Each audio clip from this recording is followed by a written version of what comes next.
Hello बच्चों, कैसे हैं आप सब। आज हम बात करने वाले हैं क्लीन वर्ल्ड के बारे में। A clean world, learning objectives, air pollution, water pollution, soil pollution, disposal of waste, the 3 R's. Our world consists of living and non-living things. The living things comprise plants and animals. The non-living things are air, water, soil, heat and light. These are also called natural resources as they are available in nature and can be used by people in many ways. In nature, there is a balance between these living and non-living things. This balance gets upset if one of them is disturbed. बच्चों, world में यानी कि विश्व में दो तरह की चीज़ें हैं, लिविंग और non living things. Living things वो होती हैं जिनमें जीवन होता है, नॉन लिविंग थिंग्स वो हैं जिनमें जीवन नहीं होता है। लिविंग थिंग्स की बात करें तो सारे पेड़ पौधे और जानवर इस कैटेगरी में आते हैं, और नॉन लिविंग थिंग्स की बात करें तो उसमें पानी, हवा, मिट्टी, गर्मी और रोशनी होती है। इनको हम नेचुरल रिसोर्सेज भी कह सकते हैं, जो कि हमें प्रकृति ने दिया है ताकि हम उन्हें अपने लिए इस्तेमाल कर सकें। नेचर में यानी कि प्रकृति में अगर इनमें से कोई भी चीज़ अनबैलेंस्ड हो जाती है तो फिर पूरी पृथ्वी अपसेट हो जाती है। Human beings are the most developed living things in nature, but their actions have upset the balance in nature. Their increasing number has led to a great increase in their needs. It has also led to the production of more waste all around. These wastes have spoiled the air, water and land all around us. The addition of these harmful substances to our natural resources is called pollution. The substances which cause pollution are called pollutants. बच्चों, जो human being यानी कि मनुष्य होता है उसको पूरी प्रकृति का सबसे डेवलप्ड लिविंग कहा जाता है, और इसकी वजह से पूरे नेचर में एक बदलाव आ गया है, पूरा नेचर ही पोल्यूटेड हो गया है।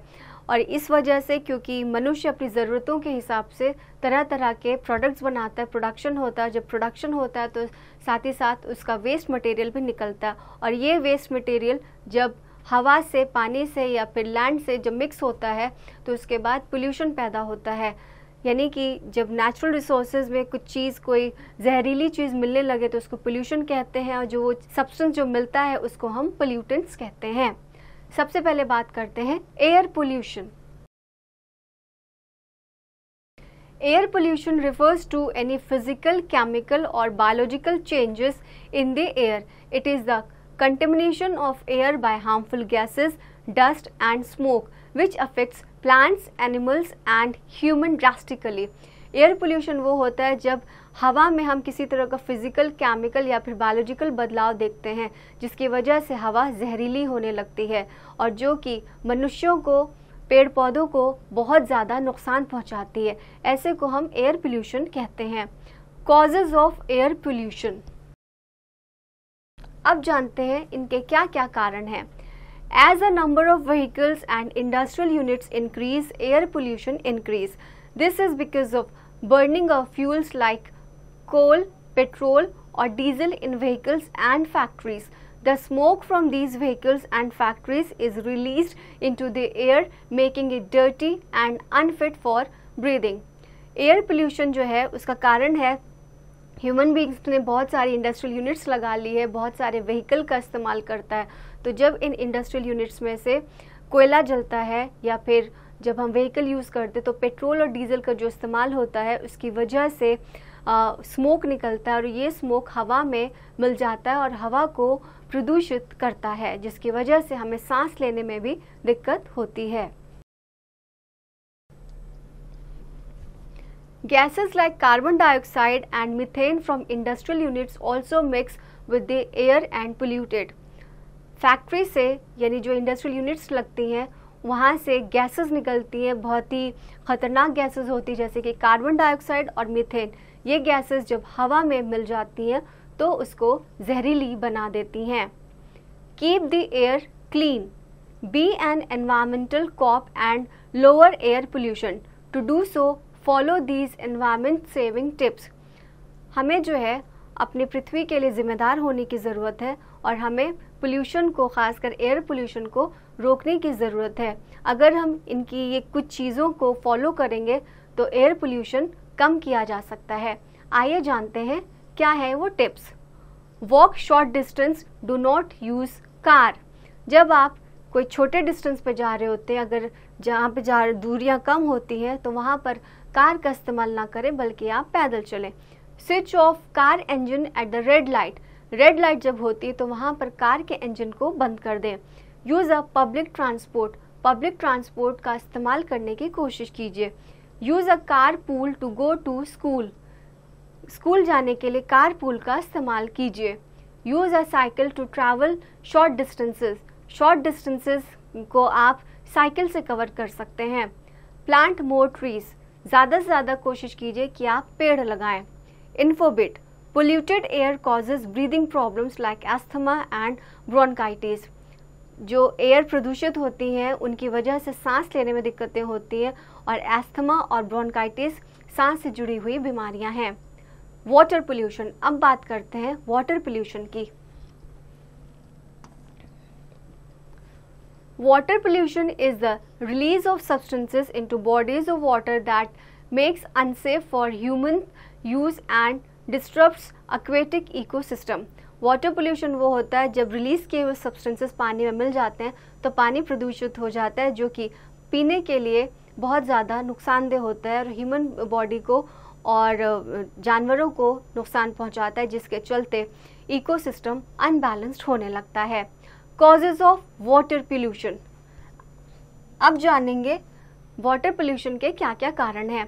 Those who live near rivers and lakes throw all kinds of waste into the water.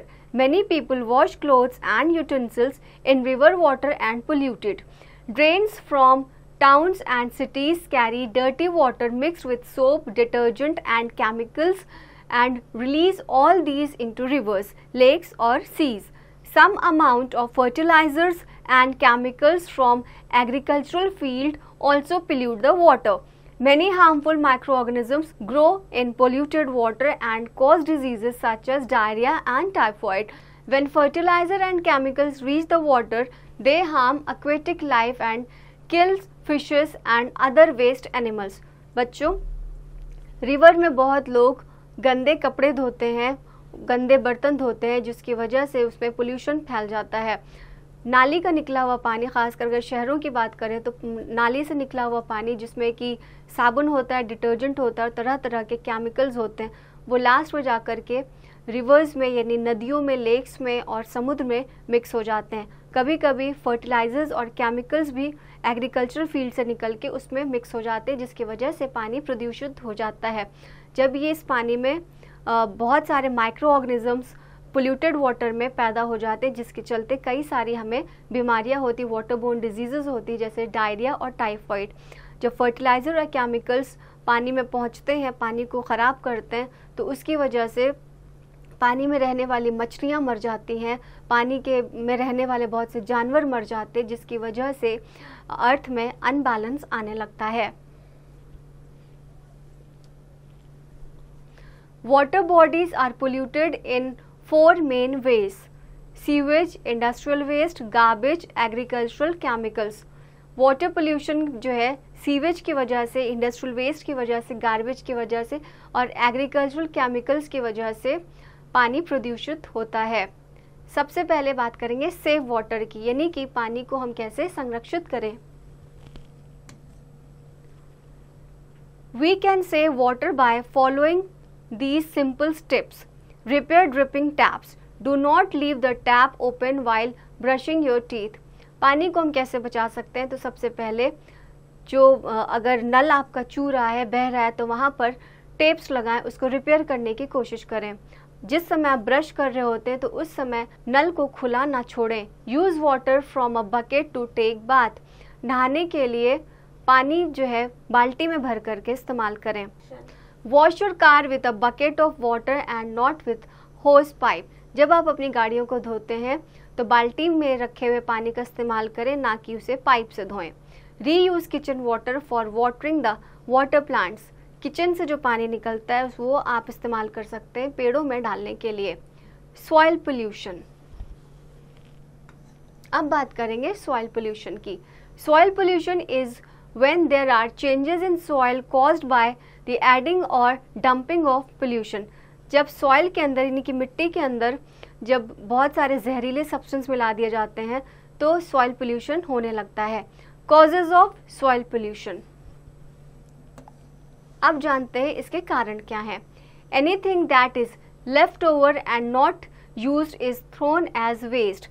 These waste can be from our homes, factories and agricultural fields. When these waste mix with the soil, it is called soil pollution.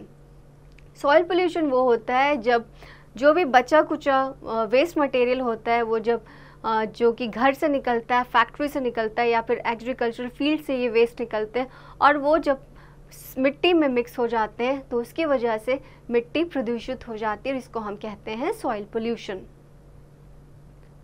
There is so much waste and so little space to throw it. What should we do to control the waste we produce. बच्चों, बहुत सारा waste है और हमारे पास जो है बहुत ही कम space है उसको फेंकने के लिए, उसको डिस्पोज करने के लिए हमें क्या करना चाहिए, आइए जानते हैं। Disposal of waste. Every day we dump a lot of solid and liquid waste in the soil. Some of these wastes are produced from living things. These include domestic waste like fruit and vegetable peels, paper, clothes made from cotton or wool, broken furniture, etc. These wastes rot and mix with the soil after some time. These wastes are called biodegradable waste. बच्चों, कुछ waste ऐसे होते हैं जो कि solid liquid form में होते हैं, जैसे कि फ्रूट्स हैं, फ्रूट्स के छिलके हैं, हमारे डोमेस्टिक वेस्ट हैं, पेपर है, क्लोथ्स हैं, जो कुछ ऐसे कपड़े हैं जो कि कॉटन के हैं, वुल के हैं, कुछ ब्रोकन फर्नीचर हैं और धीरे धीरे सॉइल में मिक्स होते हैं जिसकी वजह से सॉइल प्रदूषित होती है। इन वेस्ट को हम कहते हैं biodegradable waste. But waste produced from non-living things such as plastic, glass, metals, chemicals and synthetic fiber do not rot. They remain in the soil for a very long time and cause soil pollution. Such wastes are called non-biodegradable waste. बच्चों, जो non-biodegradable waste होते हैं वो plastic, glass, metal, chemicals और synthetic की वजह से produce होते हैं। ये वो मटेरियल है, ये वो वेस्ट होते हैं जो कि लंबे समय तक सॉइल में मिक्स नहीं होते जिसकी वजह से सॉइल में पोल्यूशन होता है। Let's experiment. Put some kitchen waste such as vegetable peels and dead leaves in a poly bag. Put some pieces of glass, plastic, metals in another bag. Observe the contents of the two bags for a few days. You will notice that biodegradable waste rots whereas non-biodegradable waste remains the same. बच्चों, अब एक experiment करते हैं जिसमें आप एक polythene में अपना किचन वेस्ट लेंगे, जैसे कि सब्जियों के छिलके, कुछ डेड लीव्स को लेंगे और आप उस पन्नी में बंद कर देंगे और एक दूसरा पॉली बैग लेंगे, उसमें आप डालेंगे कुछ मेटल, प्लास्टिक और इसके बाद उसको कुछ समय के लिए छोड़ देंगे। आप ऑब्जर्व करेंगे लंबे समय के बाद कि जो सब्जियों के वेस्ट थे वो सड़ गए, रॉटन हो गए, लेकिन जो नॉन बायोडिग्रेडेबल वेस्ट थे वो वैसे ही कि वैसे ही रहते, यानी कि जो प्लास्टिक आपने डाला था, मेटल डाला था, ग्लास डाला था, वो लंबे समय तक वैसे ही रह गए। तो इसका मतलब कि वो नॉन बायोडिग्रेडेबल वेस्ट हैं। Biodegradable waste can be recycled as manure. Waste is collected in compost pits. Worms eat up the garbage to create a rich manure. Waste decay within 45 days to 90 days and forms manure. Manure is added to soil. Plants grow well in this soil. बच्चों, जो biodegradable waste होते हैं उनको हम recycle करके उनका manure यानी कि खाद बना सकते हैं। इन वेस्ट मटेरियल को एक हम कंपोस्ट पिट में डालते हैं जिसमें वर्म्स जो है उनको खा जाते हैं और उस गार्बेज में से एक तरह का बहुत ही शुद्ध हम ये कह सकते हैं कि खाद बन जाता है और इस खाद को हम सॉइल में मिक्स करके यूज़ कर सकते हैं प्लांट्स में डालने के लिए। प्लांट्स के लिए एक बहुत ही अच्छी खाद बन जाती है।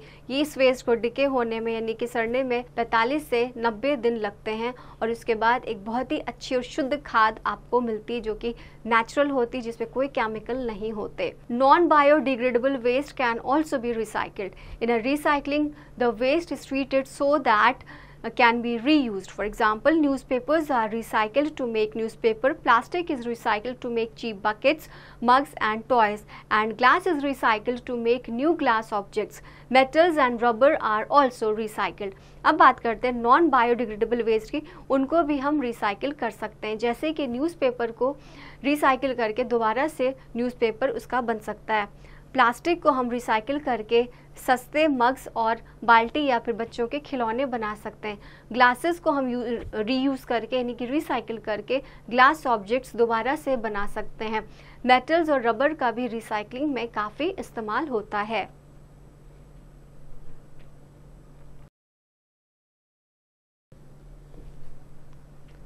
The 3 R's.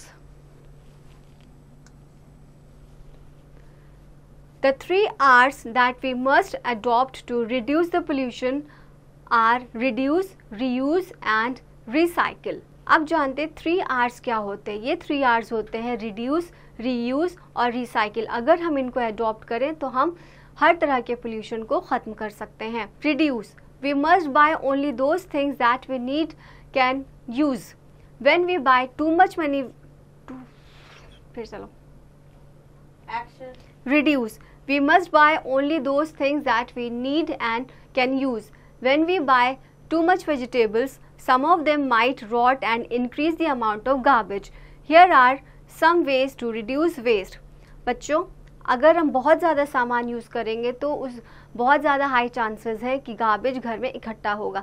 जैसे बात करते हैं सब्जियों की, सब्जियां उतनी ही लीजिए जितनी आपको ज़रूरत है। अगर आप ज़्यादा सब्जी लेंगे तो वो ज़्यादा सड़ेगी और गार्बेज को बनाएगी। अब जानते हैं कि और क्या तरीके हैं जिसकी वजह से हम वेस्ट को रिड्यूस कर सकते हैं। Avoid buying things with lots of packaging materials, ऐसी चीज़ों को कम खरीदें जिसमें ज़्यादा से ज़्यादा पैकेजिंग मटेरियल का इस्तेमाल होता हो। Avoid buying throw away products like plastic cups, glass and tins, ऐसी चीज़ें ज़्यादा ना ख़रीदें जैसे कि प्लास्टिक कप्स, ग्लास और टिन्स, इनको हम रीयूज़ नहीं कर सकते और इनको हम फेंक देते हैं जिसकी वजह से गार्बेज बढ़ता है। Use a steel plate instead of a paper plate, steel plate का इस्तेमाल करें, पेपर प्लेट का इस्तेमाल ना करें। Reuse, reuse means using those items again that otherwise would have been thrown away as waste. Reusing saves money and puts waste to good use. Here are some ways of reusing items. Reusing का मतलब होता है किसी भी सामान को दोबारा use करना। अगर आप रीयूज़ करेंगे तो आपके पैसे भी बचेंगे और आप जो है गार्बेज में कटौती करेंगे। We can reuse empty glass or plastic jars to store things such as pickles and dals. Empty glasses का इस्तेमाल अगर आप करेंगे या जो प्लास्टिक जार्स का इस्तेमाल आप अचार रखने के लिए या फिर तरह तरह की दालें रखने के लिए कर सकते हैं। We can use biscuit and cheese tins for keeping things such as clips, buttons and needles. Biscuit के जो टिन्स आते हैं उनका आप इस्तेमाल कर सकते हैं क्लिप्स, बटन्स और सुई वगैरह रखने के लिए। We can give the clothes and the toys that we do not use to the needy. आप जो कपड़े यूज़ नहीं कर रहे, जो खिलौने आप यूज़ नहीं कर रहे, उनको आप किसी ज़रूरतमंद को दे सकते हैं। Recycle. Recycling means converting used items into raw materials and then making new products from it.